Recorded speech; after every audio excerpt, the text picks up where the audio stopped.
Captain, ಅಧಿಕಾರಿಗಳು players. Match ಗೆಲ್ಲಬೇಕು ಅಂದ್ರೆ ಎಲ್ಲರ ಪ್ರಯತ್ನವೂ ಬೇಕು. ಅದ್ಯಾಕೆ ಹೀಗೆ ಹೇಳ್ತಾ ಇದ್ದೀವಿ ಅಂತೀರಾ? ಅದೇನು ಅಂತ ಒಮ್ಮೆ ನೀವೇ ನೋಡಿ. ಆ ಕನಸುಗಳನ್ನು ಒಂದಷ್ಟು ಇಂಪ್ಲಿಮೆಂಟ್ ಮಾಡುವಂಥ ಒಂದು ಟೀಮ್ ಇರಬೇಕು.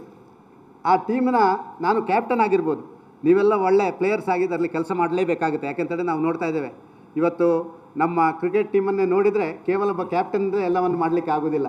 ಒಳ್ಳೆ ಬೌಲರ್ಗಳು, ಒಳ್ಳೆ ಬ್ಯಾಟ್ಸ್ಮನ್ಗಳು, ಒಳ್ಳೆ ಫೀಲ್ಡರ್ಗಳು, ಒಳ್ಳೆ ವಿಕೆಟ್ ಕೀಪರ್ಗಳೆಲ್ಲ ಇರಬೇಕು. ನೀವೆಲ್ಲ ಆ ಕೆಲಸಗಳನ್ನು ಮಾಡುವವರು. ಈ ಗ್ರೌಂಡಿನ ಮೂಲೆ ಮೂಲೆಗಳಲ್ಲಿ ನಿಂತು ಆ ಚೆಂಡುಗಳನ್ನು ಎಲ್ಲಿ ಬಿಸಾಡಿ ಯಾರನ್ನು ಔಟ್ ಮಾಡಬೇಕು, ಎಲ್ಲಿ ಚೆಂಡುಗಳನ್ನು ಸಿಕ್ಸರಿಗೆ ಬಾರಿಸಿ ಎಲ್ಲಿಗೆ ತಲುಪಿಸಬೇಕು, ಇದನ್ನೆಲ್ಲ ಮಾಡುವಂಥ ಒಂದು ಟೀಮ್ ನಿಮ್ಮದು ಅಂತ ನಾನು ಭಾವಿಸ್ತಾ ಇದ್ದೇನೆ.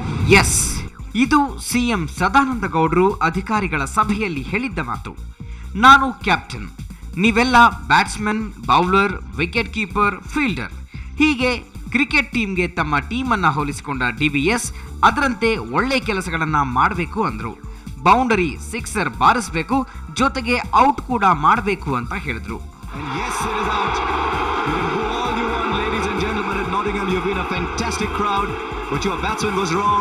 ಅಂದ್ರೆ ಡಿವಿಎಸ್ ಯಾರನ್ನ ಔಟ್ ಮಾಡ್ತಾರೋ, ಯಾರಿಗೆ ಬೌಂಡರಿ, ಸಿಕ್ಸರ್ ಬಾರಿಸೋಕೆ ಹೇಳ್ತಾರೋ ಏನೋ.